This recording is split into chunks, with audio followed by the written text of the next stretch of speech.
Finally, the verdict is out on the same-sex marriage, and I'm here with Onir, who has always supported LGBTQI community, always been there for them. Onir, tell me, what has been your reaction after reading what has been happening? Since yesterday, actually, there was a lot of, I was anxious. At the same time, I was actually much more hopeful, and it kind of takes me back to 2013 when there was a huge sense of disappointment with the Supreme Court verdict. And now, of course, there's a lot of statements that were made by Justice Chandrachud, which is extremely heartening and important, be it the directives to the police, be it saying that transgender man and a transgender woman can marry, but being a gay person, I think it's extremely disappointing that the buck is passed on to the legislative, which unfortunately is governed by extremely majoritarian vote-banked politics. And sometimes you think that you've spent a lifetime waiting, and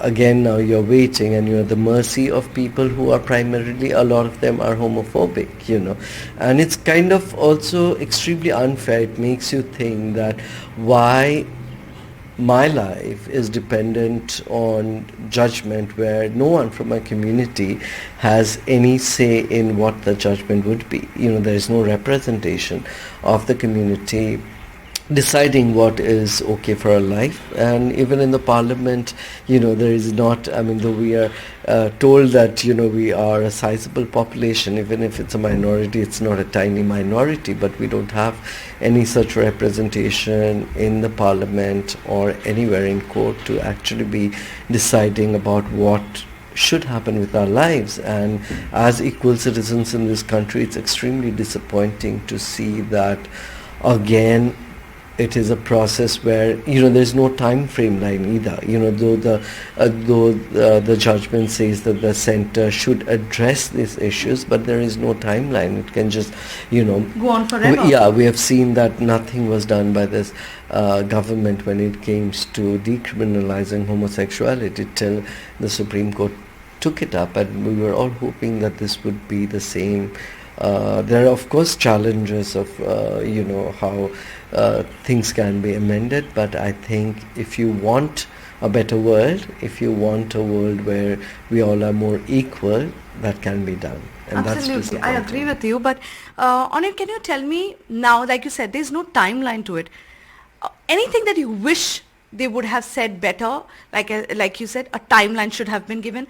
Are there other pointers that you wish the judges would have given the center so that it could have been done more quickly or can be done more quickly? I feel the most important thing was to say that this is not something that needs to be discussed about, cannot be decided by majoritarian views, but it is a basic right to be treated as equal in a democracy, and there has to be a timeline to make sure that the legislative has to adapt this.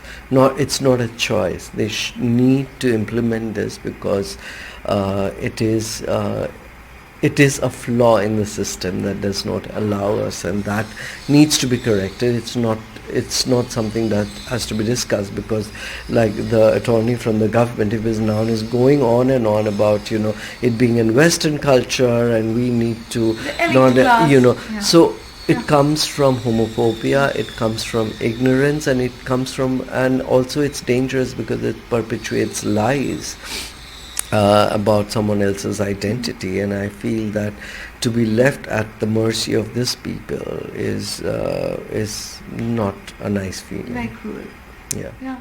Have you been talking to your friends about it? What have they? Been just family? Listening to the news, and before it, I was thinking that maybe after a lifetime of waiting, you grow up watching movies where you see a man or a woman propose to one's partner, for being together, and you think that okay, maybe finally I can tell someone, will you marry me? But it doesn't look like that.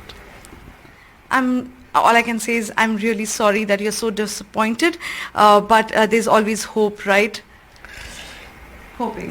That's what we have been doing. Thank you so much. This is Abira from Mumbai for NDTV.